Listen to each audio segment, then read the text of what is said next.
harka fuunee viidiyoon keenya har'aa waa'ee liquiditii fi haala kamiitiin liquiditii gargar baafannaa isa jedhu ta'a jechuudha. Liquiditiin akkamittiin gargar baafannaa? Akkamitti immoo isallee bireekaawwatii faana tireedii gochuu dandeenya? Liquiditii qofa ilaallee erga inni bireekaawwatii godhe haala kamiitiin tireedii gochuu dandeenya isa jedhu isin agarsiisa jechuudha. Achumaanis liquiditiin maal akka ta'e isin hubachiisa jechuudha. Kanaaf viidiyoo hanga dhumaatti ilaaluu hin dagatinaa. Achumaallee sabiskiraayib godhaa. Algooriizimiin akkana agarsiisaa jirutti yuutuubii kana kan ilaalaa jiru namoota osoo sabiskiraayib hin godhin ilaalaa jirantu baay'ata waan ta'eef akka namoota baay'ee biraan nu gahuu danda'utti namoonni barachuu barbaadan illee akka barachuu danda'anii fi akka waan kana argachuu danda'anii fi sabiskiraayib godhaa. Komantii sheerii gochuu hin dagatinaa jechuudha. Har'a gara tooppikii keenya har'aatti yeroo seennu maal ilaallaa? Liquiditiin maalidha? Amala meeqa qaba yookaan immoo gosa meeqa qaba? Isaanillee akkamittiin gargar baafachuu dandeenya? Akkamittiin immoo isaanillee bichaa ilaallee tireedii gochuu dandeenya isa jedhudha jechuudha. Asirratti kan hubattanii achumaanii sappoortiif reezistaansii isa jedhu kanaan durallee viidiyoo isin hojjedheen ture maalummaa isaa garuu haala kamiitiin akka fayyadamnu xiqqoo ishee konfiyuuzhin isin godhee natti fakkaata gaaffiin an ilaaluu irratti sappoortiin kanadha reezistaansiin kanadha jedheen isinitti agarsiise malee haala kamiitiin akka fayyadamtan isin hin hubachiisne jechuudha achirratti yookaan immoo akkamittiin tireedii akka gootanii maal maaltu akka isin barbaachisu achirratti isin agarsiisne jechuudha. Maaliif isaati sana kan isinitti agarsiisne addiishinaalii asirratti waan biraatti dabalee yoo isin agarsiisu sila ijaa waan isinitti agarsiisu sana hin beektan jedhee waan hin yaadnee fi warroota biiginariitii fi waan sana hin hubattan jedhee waan hin yaadneefani sappoortiif reezistaansii illee maal akka ta'e qofa kan isinitti agarsiisee darbe jechuudha. Kanaaf amma yeroo isaatii waan ta'eef haala kamiitiin illee akka sappoortiif reezistaansii qofa irratti tireedii gootan illee maaliif rileetiividha waan ta'eef liquiditii yeroo tireedii gootan liquiditii bireekaawwatii tireedii gootanii kanaaf liquiditiin amala meeqa qaba isa jedhu irraa kana jechuudha. Liquiditii yeroo jennu liquiditiin muuvumentii duraan ture cabsee deebi'ee waan sana guutuudha jedhama. Fakkeenyaaf naannoo kanatti liquiditii gosa afurtu jira jechuudha yookaan immoo gosa lama jennee aappii fi daawwanii isaa gargar baafachuu dandeenya jechuudha. Amma naannoo kanarratti liquiditii jechuun muuvumentii akkamii agarsiisanitti fakkaata? Liquiditiin amma fakkeenyaaf naannoo kanarratti maarkeetiin naannoo kana jira taanaanii daawun godhee taanaanii inni dhufu immoo amma eessatti dirqama deemuu qaba? Amma naannoo kanatti deemuu qaba jechuudha. Iddoo kana fi iddoo ka'e kanatti yeroo dhufu gaaffii walakkaa kanaa fi walakkaa kana jiru maal jedhama? Liquiditii jedhama jechuudha. Yookaan immoo iddoo kana eegalee as qaqqabee cabsee yoo bahu cabsee yoo bahu asii kaasee hanga asitti kan jiru maal jedhama? Liquiditii jedhama jechuudha. Amma fakkeenyaaf naannoo kanarratti maaltu jira? Liquiditii baay tireendii fi liquiditii tireend laayinii fi seel laayin tireendii fi baay laayin tireendii ni jira. Akkasumallee immoo liquiditii sappoortii fi reezistaansii ni jira jechuudha. Liquiditii yeroo fudhatu. Amma fakkeenyaaf naannoo kanarraa ka'ee as yeroo qaqqabu dirqama ni deebi'a iddoo ka'e sanatti jechuudha. Garuu yeroo deebi'u akkasumatti daarekshinii kanaatiin sararee asii gadi deebi'a miti. Akkasumatti zigzaagii hojjetee asii gadi deebi'a jechuudha. Kanaaf yeroo asii ka'ee as qaqqabu liquiditii kanaan dirqama fudhachuu qaba jechuudha. Torbeettis ta'uu danda'a, guyyaattis ta'uu danda'a, sa'aatii afurittis ta'uu danda'a. Garuu sa'aatii sanatti as qaqqabee taanaanii dirqama ni deebi'a jechuudha. Dirqama deebiitu liquiditii naannoo kana fudhata jechuudha. Akkasumallee yeroo ol bahu naannoo kanarra yeroo ol bahu liquiditichi asirratti isin agarsiisu. Amma fakkeenyaaf naannoo kana ture daampii godhee naannoo kana dhufee ammallee deebi'ee dirqama amma liquiditii kana fudhatutti deemuu qaba jechuudha. Kana kaaseetu asoollee deemuun dirqama isaati jechuudha. Amma iddoo kana qaqqabutti. Sana booda immoo erga kana fudhatee booda immoo iddoo kana kan isa kana liquiditiin fudhanne waan ta'eef dirqama maal gochuu qaba? Asii gadi daampii godhee liquiditii isa kana fudhachuu qaba jechuudha. Akkasumas illee kan naannoo kana liquiditii naannoo kana hin fudhatamne amma yoonaa yookaan immoo as hin qaqqabne maal godhee as qaqqabeetu walakkaa dukkanatti bichaa konsoolleetii gochaa jira jechuudha. Erga liquiditii kana fudhatee booda immoo kan nuti eegnu immoo maali? Isa liquiditii kana fudhanne booda deebi'eetu ol ba'eetu liquiditii kana fudhata jechuudha. Inni fudhata kanaanii reezistaansii eeriyaa isaa tuqaa jechuudha. Yookaan immoo sappoortii eeriyaatti ka'ee amma reezistaansii eeriyaa qaqqabutti yookaan immoo reezistaansii eeriyaa qaqqabe ka'ee amma sappoortii eeriyaa qaqqabutti wanti suni maal ta'a? Akka liquiditii nu fayyada jechuudha. Amma fakkeenyaaf naannaan kun gubbaa kana kan jiranii resistaansii eeriyaadha. Jala kan jiran immoo naannaa kana kan jiran immoo sappoortii eeriyaa yookaan sappoortii iddoo itti godhamanidha. So maaltu raawwataa? Asii sappoortii irraa ka'eera taanaan resistaansii eeriyaa akka kireetii godhanii maal godha deebi'eetu resistaansii eeriyaa kanatti akka humna argatutti deebi'ee fudhata jechuudha. Walakkaa kanatti wantoonni akka isaan sosochiisan maaltu jiru? Kii leevilii warroota jennantu jiru jechuudha. Yookaan naannaa kana qaqqabee maaf as hin qaqqabne jennee yeroo yaadnu naannaa kanatti feer vaaluu gaappiin jiraachuu danda'a, order blookiin jiraachuu danda'a. Haayi taayim fireem irratti yeroo ilaallu immoo sappoortii yookaan reezistaansii kan mataa isaa danda'e illee jiraachuu danda'a waan ta'eef yookaan loo taayim fireem irratti yeroo ilaallu. Kanaaf garuu dirqama iddoo ka'e sanatti deebi'ee yeroo guutu maal jedhama? Liikwiditii jedhama jechuudha. Asii ka'ee iddoo kana qaqqabee deebi'ee dhufee guutee walakkaa kana gaappii kana gidduu maaltu jira jechuudha? Maaltu uumame jechuudha? Liikwiditii iswiipii godheera jechuudha. Liikwiditii iswiipii godheera jechuudha. Kanaaf liikwiditii iswiipii godhe yeroo jennu gaappii sappoortii fi reezistaansii gidduu jirutti yookaan immoo gubbaa ba'ee gad deebi'u yookaan immoo gad bu'ee as olee ba'ee iddoo ka'e sanatti yeroo deebi'u yookaan immoo kireetii kan godhe sanallee kan guutu yoo ta'e liikwiditii iswaappii godhe jenna. Amma fakkeenyaaf naannaa kanarratti illee asii ka'ee dhufee sappoortii fi reezistaansii iddoo kana ni guute liikwiditii iswaappii godhe deebi'ee illee ishee as kireet godhe illee ni guute jechuudha. Gaappii kana gidduu jiru illee ni guute jechuudha. Akkasumas illee iddoo kana dabal taappii godhe immoo daampii godhe jechuudha. So nuti yeroo kam tireedii goonaa asirratti yeroo naan jettanii amma fakkeenyaaf asitti illee goshii intinii kana yeroo isin agarsiisu amma fakkeenyaaf muuvmentichi akkas ta'e taanaani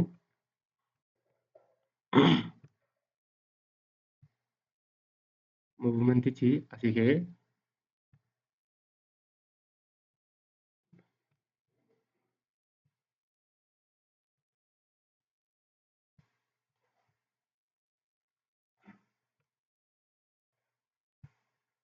akkas ta'e taanaani muuvmentichi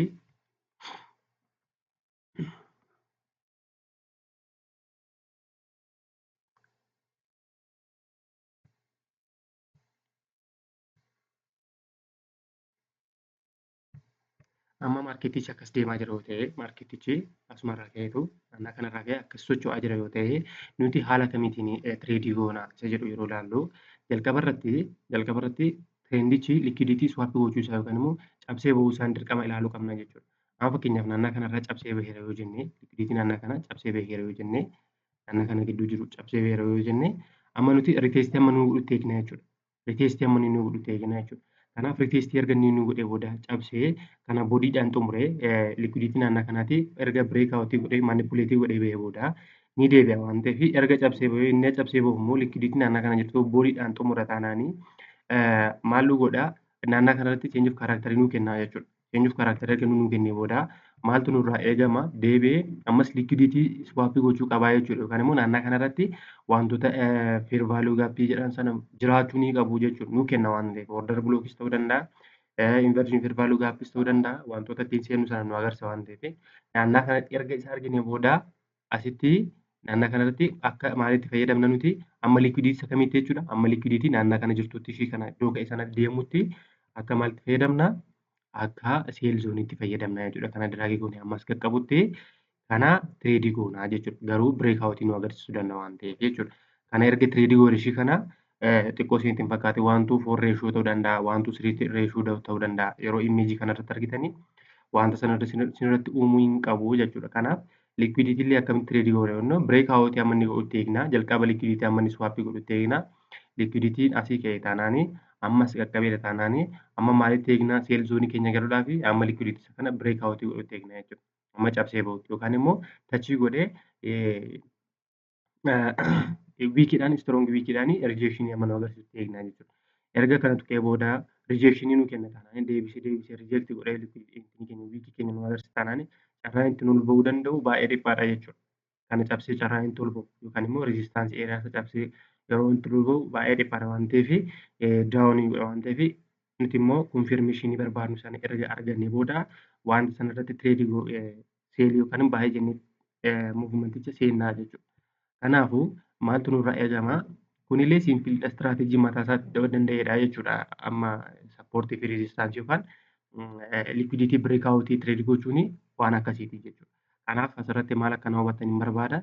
Asii ka'ee yeroo iddoo jalqaba sanatti deebi'u liikwiditii swaappii godheera jechuudha. Akkasuma Kun gara seel zooniitti yookaan immoo seel saayid liquiditii yoo ta'u, kun immoo gara baay'ee saayid liquiditii yookaan immoo asoolee yookaan baay'ee yeroo goonudha jechuudha.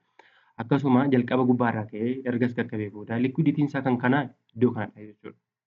Garuu daareekshiniin isaa akkasitti ka'ee akkuma jalqabeetti as qaqqaba miti. Yeroo tokko tokko dhufuu danda'a. Garuu muuvimentii wal akka kana jiru akka zigzaagii hojjechaa of isaatiif illee liquiditii mataa isaatti kireet gochaa of dhiibaa ol bahee naannaa kanatti swiip godha jechuudha.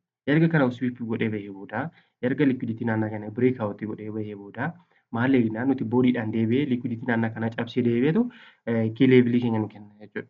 Achi maarkeet istiraakchar shiiftii erga nu kennee booda intarii qabanneetu amma sanatti nuti tireedii keenya amma liquiditii naannaa ishee kana jirtutti tireedii goonaa jechuudha. Amma maarkeeticha irratti illee isin agarsiisaa jechuudha. Akkasuma kun muuvimentii saayid wayii ta'ee sappoortiif reezistaansii ta'ee kan isinitti agarsiisee akkasumas immoo tireend laayiniin ni jira. Tireend laayinii yommuu akkasuma muuvimentichi asii gadi yeroo ta'uu fi muuvimentichi asii olee yeroo ta'u jechuudha. Yookaan immoo muuvimentii V kana yeroo nu agarsiisu muuvimentii akkasii yeroo nu agarsiisudha jechuudha. Fakkeenyaaf naannaa kana akkas ta'e muuvimentii akkasii yeroo nu agarsiisu jechuudha. Kana gidduutti asii ka'ee hanga gahuutti muuvimentii akkasii nu agarsiisa. Akkasumas illee asii ka'ee yeroo hanga gahuutti muuvimentii akkasii nu agarsiisa jechuudha. Yeroo akkas ta'u dirqama maal jennee turre asii ka'eetu dirqama asitti deebi'uu qaba jennee zigzaagii erga hojjete liquiditiin naannaa kana. Garuu liquiditiin naannaa kana tireend laayinii ijaa ta'ee fi yookaan immoo muuvimentichi aap tireendii yookaan immoo daawun tireendii waan ta'eef yookaan baay'ee zoonii fi seel zoonii ijaa ta'ee fi kana maal goona muuvimentichi inkilaayindii yookaan immoo akkasitti yeroo tireend laayinii kana jala kaawwannu yookaan immoo jala murannu maaltu nu kenna dhufeetu ofiisaatiif illee iddoon itti achitti godhee deebi'u jira jechuudha. Kanaaf liquiditiin kanaa fi kana gidduu jiru liquiditii akka liquiditii tokkotti swaappii godheera. Akkasumas illee asii eegalee illee ammas qaqqabutti illee walakkaa kanatti kan hiikame maal jedhama liquiditii jedhama. Akkasumas illee gubbaa kanarratti illee ilaaltanii gaabbiin akkasitti illee tireend laayinichi liquiditii swaappii gochaa tireend laayin keenya hojjechaa deema jechuudha. Kanaaf akkasuma kun gara seel zooniitti yeroo ta'u kun immoo gara baay'ee zooniitti akkasitti nu agarsiisaa deema jechuudha. Akkasitti ofirraa dhiibaa akka tireend laayiniitti hojjechaa deema jechuudha. Kanaaf asirratti maal hubattu liquiditiin iddoo eegalee dhufee ni guutaa erga guutee booda ni deebi'a jechuudha. Riitirees godheetu ni deebi'a jechuudha. Isarratti of eeggachuu fi tireed gochuu dandeessu jechuudha. Ammaaf gaaffii namoota baay'ee deebiseera jedhee garuu gara naannaa kanattis yeroo dhufnu maal nu agarsiisa? Jalqabumarraallee yoo naannaa kana gadi buusnu muuvimentichi wiizaawut liquiditii deemuu hin danda'u maarkeetichi. Jalqabarraa kaasee hanga dhumaatti liquiditiidha. Amma fakkeenyaaf naannaa kanarra turre maarkeetichi. Kuni leessee kun hin jiru jenneerra. Garuu yeroo as qaqqabu naannaa kanarra qaqqabee dirqama amma eessatti dhufe isinitti mul'ata taanaan naannaa kana tireend laayiniin kun maarkeetii kana dhufee swiipii godha jechuudha. Ilaaltaniitu taanaan. Kanaaf garaagarummaan kana gidduutti uumame maal jedhama? Garaagarummaan kana gidduutti uume liquiditii swaappii godheera jenna. Liquiditii fudhateera jechuudha. Kanaaf bireekaawutii kana eegneetu maal eegna? Bireekaawutii erga nu kennee booda namoonni feebanaachii tireedii gootan yoo jiraatan feebanaachii illee tireedii gochuu dandeessu.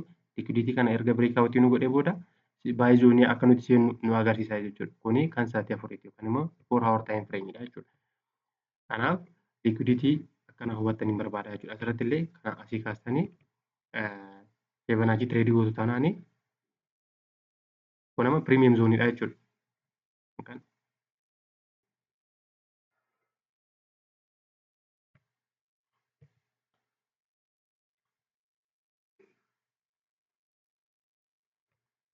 Piriimiyeem zoonii keessa jira waan ta'eef seel zoonii illee galuu dandeenya jechuudha feebanaachii kana fayyadamne.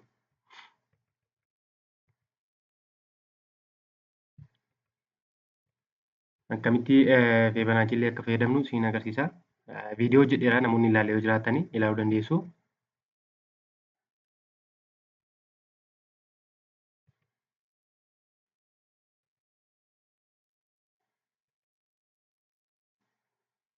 Xiqqooshii kondiishinii rakkisaa jira viidiyoo kana riikardii yeroo godhu. Kanaafuu feebanaachii illee asirratti illee tireedii gochuu dandeessudha. Maaliif asii kaastanii hanga asii diraagii yoo gootanii kuni amma piriimiyeem zoonii yookaan diskaawunti zooniitti seenuu danda'a waan ta'eef piriimiyeem zoonii yeroo isin seenu likkii leevilii achi naannoo sanarra jiranii order bilookis ta'uu danda'a bireekar bilookis ta'uu danda'a wanta sana fayyadamtanii strong bireekaawutii waan ta'uuf wanta sanallee akka intariitti fayyadamuu dandeessu jechuudha. Kanaaf liquiditiin maalidha isa jedhu yeroo hubannu jalqaba asii ka'ee dhufee ni guutee asiillee immoo iddoo kanarratti immoo sappoortii reezistaansii eeriyaan ni tureyyuu liquiditichi maal godhe asii ka'ee immoo dhufee liquiditii naannaa kanaa ni guute jechuudha. Sappoortii eeriyaa kanaa ni guute akkasumallee daampii godhe jechuun hin bu'e jechuudha. Dhufee maal godhe iddoo kanarratti immoo kan bane immoo hin cufee jechuudha. Walakka kanatti banee ture liquiditycha dhufee fudhatee jechuudha. Sana booda immoo asitti illee pooyintii ni qabna dhufee gadi bu'ee illee dhufee immoo pooyinticha ni guutaa jechuudha. Liquiditii naannaa kana jiru immoo ni guutaa jechuudha. Akkasumas immoo sappoortiif reezistaansii naannaa jirutti dhufeet immoo naannaa kanatti ni banee jechuudha. Dhufee immoo guute dhufee deebi'ee hin guute. Kanaaf gaappiin kanaa gidduu jiru sochii kana gidduu jiru gaappiin kana gidduu gubbaatis jalaanis karaa seelzooniitis baayizooniitis jiru gaappiin jiru banamee jiru maal jedhamu liquiditii jedhamu jechuudha. Erga liquiditicha swap godhee booda ni deebi'a yookaan immoo itti trend line yoo ta'e itti fufaa jechuudha. Kanaaf liquiditii jechuun gaappii kanaa fi kana gidduu jiru jalqaba duraan banee ture deebi'eetu guutuu qaba jechuudha. Amma gara luu taayim fireemii gara daqiiqaa 30 illee yeroo buunu siimpilii gochuudhaaf wanta sana ni arganna jechuudha. Wanta sana waan amma jechaa jiru kana seeraan arganna jechuudha. Maaliif amma fakkeenyaaf naannaa kanarratti liquiditiin kan kana jiran dhufee ni guute ni banee ni cufe ni banee ni cufe. Kanaaf nuti maaltu nurraa eegama asirratti liquiditii kana yeroo swap godhu taayimii keenya yookaan immoo specific taayimii nuti tireeditti goonu jira taanaani. Amma fakkeenyaaf Asia seeshinii tireedii gootu taanaan Asia seeshinii keessatti tireedii yeroo fudhattanii Asia seeshinii sanarratti liquiditii sweep yeroo godhamu break out sin agarsiisuu danda'a. Up trendis ta'uu danda'a break out'ichi yookaan immoo down trend ta'uu danda'a break out'ichi garuu liquiditii erga swap godhee booda liquiditicha erga swap godhee booda maal eegna retracement ni eegna yookaan immoo back test ni eegna jechuudha. Duubatti deebi'eetu wanti nu kenne sana erga retrace nu godhee booda movementichi up trend yookaan down trend ta'uusaa hubanna jechuudha. Kanaaf garuu liquidity jechuun kan dura banee deebisee yeroo cufu jechuudha. Asuma irratti illee ilaaltu taanaan naannaa kanarratti banee ture dhufee ni cufe. Cufe maaliif kana kun naannaa kan immoo maaltu jira order blocking ni jira ni deebisee jechuudha.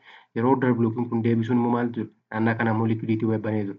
Liquiditiin naannaa kana jirtu immoo maal asis immoo order blocking jira ni tuqee ol isa deebisee jechuudha. Kanaaf akkasumatti ol asii gadi ol bahee gadi bu'ee ol bahee gadi bu'ee deema jechuudha. Garuu immoo asirratti kan hubachuu qabdanii liquiditii argattaniif qofa yookaan immoo liquiditii swappinaan godheera jettanii erga yaaddanii egaa yaaddaniif qofa hin seentanii jechuudha. Break out eeguu qabdu jechuudha. Break rejection eeguu qabdu jechuudha. Erga reject godhanii amma naannaa kanatti amma liquiditiin naannaa kana sweeping godhamne. Kan naannaa kana jiru sweeping godhamne liquiditiin naannaa kana jiru.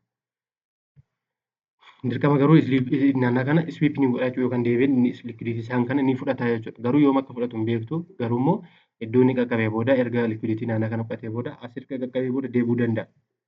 Muuvmentichi maal nu agarsiisuu danda'a? Erga as qaqqabee booda asii dhufeetu naannaa kana qaqqabee booda akkasitti rukutee naannaa kana dhufee liquiditii kana fudhachuu danda'a. Leesseenu kuni akka example sin agarsiisa. Erga kana fudhatee booda immoo deebi'ee immoo ol cabsee bahuu danda'a jechuudha. Kanaaf liquiditiin naannaa kana hin fudhatamne. Garuu muuvmentichi erga as qaqqabee booda erga kana cabsee bahee booda retrace nuun godhu taanaanii yookaan immoo boodiidhaan liquiditii isa dura nuu kenne gadittiin cufuu taanaanii maarkeetichi maal ta'a?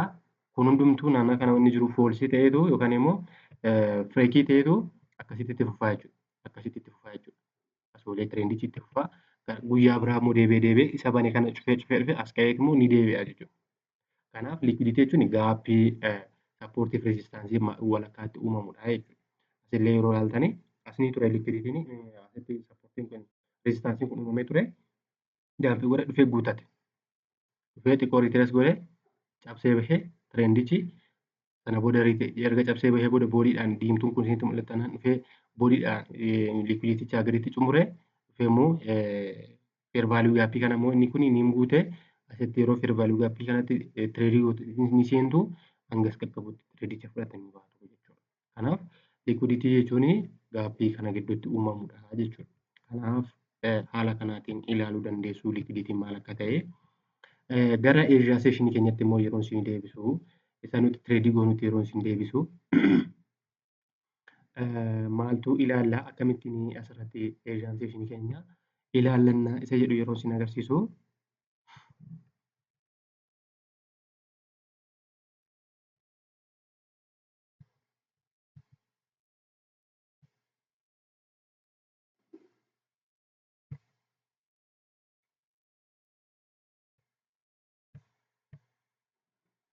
Gara Asia keenyatti yeroo isin seensu amma fakkeenyaaf liquidity swap godheeraa jenna. Lama kana cabsee yeroo bahu liquidity swap godheeraa jenna. Nuti yookaan immoo manipulate godheeraa jenna. Sababni isaa maalidha? Iddoo kanarratti order blookiin naannaa kana jirtuu fi akka resistaansii akka sappoortiitti waan nu gargaartuu fi Asian sessionii kana cabsee yeroo bahu kuni maal nu agarsiisa? Erga Asian high keenyaa fi Asian low keenya xumuramee booda wantoota raawwataman sana nu agarsiisa jechuudha. Asitti illee ilaaluu dandeessu. Asian sessionii keenya high kana, Asian sessionii keenya low kana garuu maal godhe dhufee Asian sessionii keenya swap godhe yeroo kana maaltu nu agarsiisa jechuudha? Sweep godheera jechuudha. Liquidity sweep godhee fudhateera jechuudha. Akkasumas iddoo kanattis ilaaluu dandeessu. Asian sessionii keenya high flow keenya irratti dhufee liquidity swap erga godhatee booda movement agarsiisa jechuudha. Akkasumas illee immoo Asian naannaa kana jiru kan swap godhee manipulate erga godhee booda maal godhe Asian sessionii keenya low keenya yookaan immoo liquidity isa low irra jiru kana sweep gochuuf dhufaa jechuudha. Trendiin keenya kanumadha jechuudha. Akkasumas asillee Asian sessionii keenya naannaa kana low keenya kana high keenya kana liquidity naannaa kana breakout naannaa kana fair value order blocking waan jirtuu fi order blockicha fudhateetu maal nu godhe Asian sessionii keenya yookaan immoo cabsee baheetu amma liquidity naannaa kanarratti nu dhufee jechuudha. Amma liquidity naannaa kanarratti nu dhufee jechuudha. Kanaaf liquidity keenya illee karaa kanallee hubachuu dandeenya jechuudha. Asitti illee akkasuma order blocking ture order blockichi paasii godheeni liquidity naannaa kanaan dura ture sweep godhee jechuudha. Humnaan dhufee naannaa kanarratti. Kanaaf akka liquidity na hubattaniif isin barbaada asirratti isin agarsiisaa jira jechuudha. Asii Asian sessionii keenya low keenya cabsee bahee maaltu nu eegama? Amma Asian sessionii keenya high yeroo fudhatu liquidity swap nu godheera jenna. Asian keenya warra trade gootanii jechuudha. Asitti kana cabsee erga bahee booda manipulate erga isin godhee booda nuti kan eegnu Asian high amma qaqqabutti jechuudha. Asian high keenya iyyuu bira darbee immoo kan liquidity kanaan dura gatee darbe fudhachuu danda'a jechuudha. Kanaaf garuu Asian keenyaadhaaf Asian keenya isa jalqabaa fi low fi high keenya irratti illee liquidity keenya gargar baafachuu dandeenya. Akkasuma immoo Londonii keenya qofa irrattis New York keenya irratti illee akkasumatti illee gargar baafachuu dandeenya jechuudha. Liquiditiin illee maal akka ta'ee fi akkamitiin akka fudhatu ilaaluu ni dandeenya jechuudha. Maaliif specific gooneetu iddoo xiqqoo tokkotti liquidity kana gidduu jirullee trade gochuu dandeenya jechuudha. Akkasuma immoo Asian sessionii fi London sessionii iddoo tokkotti goonellee isaanillee liquidity keenya illee bal'isnee ni fudhata hin fudhatu isa jedhu irratti trade gochuu dandeenya jechuudha. Kanaaf erga Asian sessionii breakout godhee erga breakout godhee retest godhee Asian sessionii keenya ayee fudhatee jechuudha. Asittis akkasuma erga Asian sessionii keenya cabsee bahee manipulate nu godheera retest godheera gara Asian sessionii boodiidhaan deebi'eera. Asoolee immoo fair value gaaffii ni jira daampii godhee jechuudha waan sana yeroo goonu seel zoonii baay'ee zoonii haala kanaatiin trade goonu. Kun specific timeidha yookaan immoo iddoo murtaa'eedha jechuudha Asian sessionii yeroo trade gootu. Akkasuma London trade yeroo gootu. Swing trade gootallee taanaan waan kana dirqamaan hubachuun sirraa eegama jechuudha. Kanaaf I hope wanti kun akkasii galee abdiin qaba liquidity maal akka ta'e viidiyoon qopheesseen jira waan ta'eef amma torbee kana keessa poostiin isin godha akkamitti PO3 akka fayyadamtanii fi akkasumas top down analysis jalqaba irraa kaastanii kan wiikii yookaan immoo kan torbee irraa kaastanii illee akkamitti gadi buutanii tireedii akka gootan warroota guyyaa tokko guyyaa lama hooldi gochuu barbaadanii fi long time tireedii warroota gootanii fi waan sana isiniif qopheesseera waan ta'eef poostiin isin godha subscribe gochuu hin dagatinaa akkasumas illee share copy link gochuu hin dagatinaa namootaaf illee akkasumas tiktok illee namoota copy link gochuu hin dagatinaa shaadoo baanii keessa seenaa jira waan ta'eef wanta nan poostii godhu namoota bira qaqqabaan jiru